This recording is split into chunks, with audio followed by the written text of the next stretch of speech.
ক্ষমতার দম্ভ আর রাজনৈতিক উচ্ছৃঙ্খলতা যখন শিষ্টাচারের সব সীমানা ছাড়িয়ে যায়, তখন ভাষা শহীদের বেদিও আর নিরাপদ থাকে না।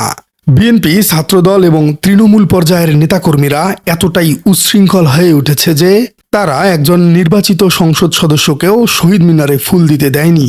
21শে ফেব্রুয়ারি বাঙালির গণতান্ত্রিক অধিকার, বাকস্বাধীনতা এবং অহিংস চেতনার সবচেয়ে বড় প্রতীক। কিন্তু 2026 সালের এই 21শে ফেব্রুয়ারির প্রথম প্রহরে ব্রাহ্মণবাড়িয়ার সরাইলে এমন একটি ঘটনা ঘটল যা পুরো দেশের রাজনৈতিক শিষ্টাচার এবং গণতান্ত্রিক মূল্যবোধের কফিনে শেষ পেরেকটি ঠুকে দিয়েছে।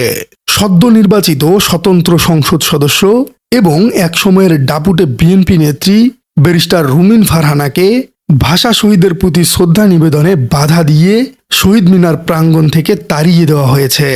যেই স্বৈরাচারের পতন ঘটিয়ে নতুন বাংলাদেশের স্বপ্ন দেখা হয়েছিল, সেই একই স্বৈরতান্ত্রিক পেশিশক্তির মহড়া যখন নতুন শাসকের তৃণমূল পর্যায় থেকে শুরু হয়, তখন তা দেশের ভবিষ্যৎ রাজনীতির জন্য এক ভয়াবহ অশনি সংকেত। প্রিয় দর্শক, আসুন অত্যন্ত ডাইনামিক এবং বস্তুনিষ্ঠ কয়েকটি দৃষ্টিকোণ থেকে এই ন্যাক্কারজনক ঘটনার পেছনের রাজনৈতিক সমীকরণটি বিশ্লেষণ করা যাক। প্রথমত, পরাজয়ের প্রতিশোধ এবং মব জাস্টিস বা জনতা নিয়ন্ত্রিত বিচারহীনতার সংস্কৃতি খুব ব্যাপকভাবে দেখা দিয়েছে।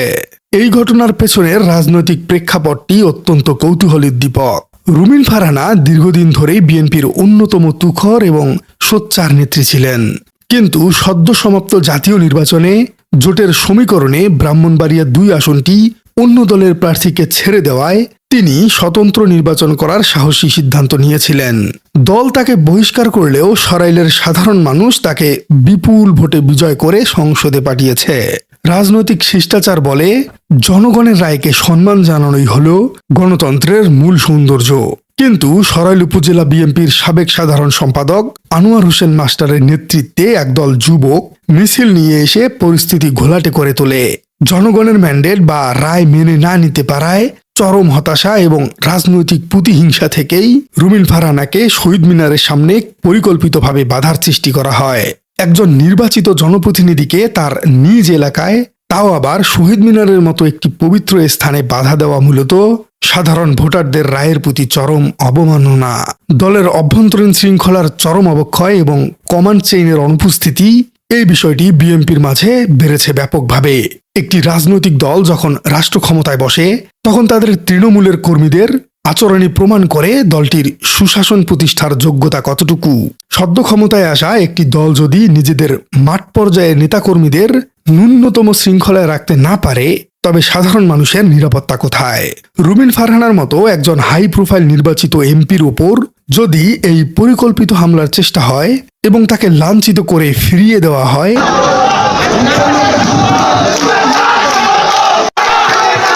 তবে তৃণমূলের বিরোধী মতের সাধারণ মানুষের অবস্থা আসলেই কোথায়? ঘটনার পরপরই রুমিন ফারহানা অত্যন্ত প্রাসঙ্গিক এবং কড়া একটি সতর্কবার্তা দিয়েছেন। তিনি বলেছেন, পরাজয়ের প্রতিশোধ নেয়ার জন্যই এই হামলার চেষ্টা করা হয়েছে। তবে বিএনপি যদি এখনই মাঠ পর্যায়ের নেতাকর্মীদের নিয়ন্ত্রণ না করে, এর পরিণাম ভয়াবহ হবে। এই বাক্যটি কেবল একটি রাজনৈতিক অভিযোগ নয়, এটি বর্তমান শাসন ব্যবস্থার একটি রূঢ় বাস্তবতা। কোন দলের হাইকমান্ড যখন তৃণমূলের এই ধরনের উচ্ছৃঙ্খলতাকে আশ্রয় দেয় বা নীরব থাকে, তখন সেই দলের পতন কেবল সময়ের ব্যাপার হয়ে দাঁড়ায়। 1952 সালে সালাম, বরকত, রফিকরা রক্ত দিয়েছিলেন মানুষের অধিকার আদায়ের জন্য, বৈষম্যের বিরুদ্ধে দাঁড়ানোর জন্য। সেই শহীদ মিনারে ফুল দেওয়া কোনো দলের পৈতৃক সম্পত্তি বা একক অধিকার হতে পারে না। সেখানে ফুল দিতে যাওয়ার জন্য কোনো নির্দিষ্ট দলের ট্যাগ থাকার প্রয়োজন নেই। অথচ শহীদ মিনারের বেদিতে দলীয় পেশিশক্তি প্রদর্শন করে একজন সংসদ সদস্যকে ফিরিয়ে দেওয়া মূলত 52 শহীদদের রক্তের সাথেই বেইমানি করার শামিল। এটি প্রমাণ করেছে রাজনীতির মাঠে এখন আদর্শের চেয়ে পেশিশক্তি এবং অহংকারই বেশি প্রাধান্য পাচ্ছে। এই ঘটনার তাৎক্ষণিক প্রতিক্রিয়া হিসেবে রুমিন ফারহানার সমর্থকরা রাত 12:30টার দিকে ঢাকা সিলেট মহাসড়ককে অবরোধ করে প্রতিবাদ জানিয়েছে, যার ফলে অন্তত 10 কিলোমিটার পর্যন্ত যানজটের সৃষ্টি হয়েছিল। একটি সামান্য রাজনৈতিক প্রতিহিংসার কারণে পুরো একটি মহাসড়ক অচল হয়ে যাওয়া এবং হাজার হাজার সাধারণ যাত্রীর চরম দুর্ভোগে পড়া, এই বিষয়টি প্রমাণ করে স্থানীয় পর্যায়ের প্রশাসন কতটা অসহায়। পুলিশ ঘটনাস্থলে পৌঁছে পরিস্থিতি নিয়ন্ত্রণে আনলেও একজন এমপির জন্য ন্যূনতম নিরাপত্তা বলয় তৈরি করতে না পারাটা প্রশাসনিক চরম ব্যর্থতা।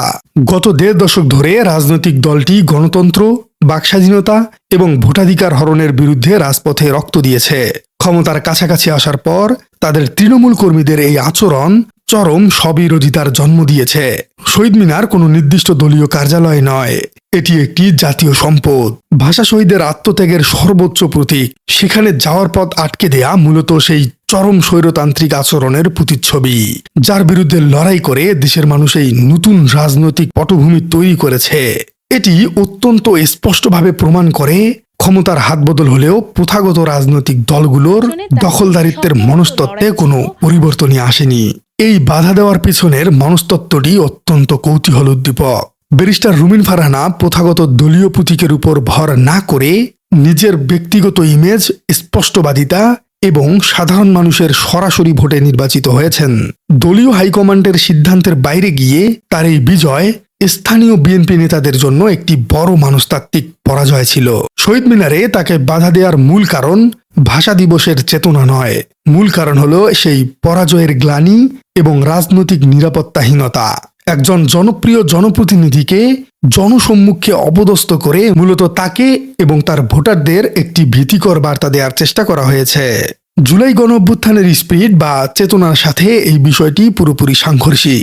জুলাই বিপ্লবের পর তরুণদের নতুন প্রজন্ম বা জেনজি একটি অন্তর্ভুক্তিমূলক বা ইনক্লুসিভ সমাজের স্বপ্ন দেখেছিল, যেখানে রাজনৈতিক মতপার্থক্য থাকলেও জাতীয় ইস্যুগুলোতে সবাই এক কাতারে দাঁড়াতে পারবে, একে অপরের গণতান্ত্রিক অধিকারের প্রতি শ্রদ্ধাশীল থাকবে।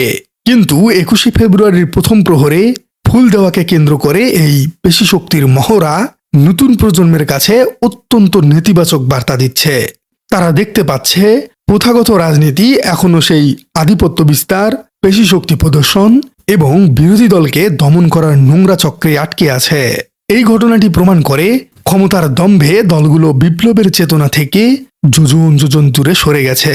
সরাইল উপজেলা বিএনপির সাবেক সাধারণ সম্পাদক আনোয়ার হোসেন মাস্টারের নেতৃত্বে একদল যুবক যখন পুলিশের উপস্থিতিতে একজন নির্বাচিত সংসদ সদস্যের উপর চড়াও হয় এবং পরিস্থিতি ঘোলাটে করে তোলে, তখন দলের কেন্দ্রীয় নিয়ন্ত্রণের চরম ব্যর্থতা প্রকাশ পায়।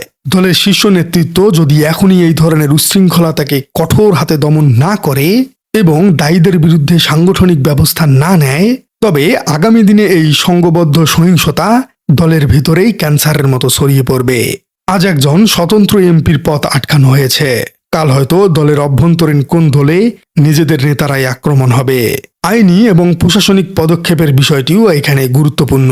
রুমিন ফারহানা অত্যন্ত স্পষ্ট ভাষায় জানিয়েছেন, এই ন্যাক্কারজনক ঘটনায় মামলার প্রস্তুতি নিচ্ছেন তিনি।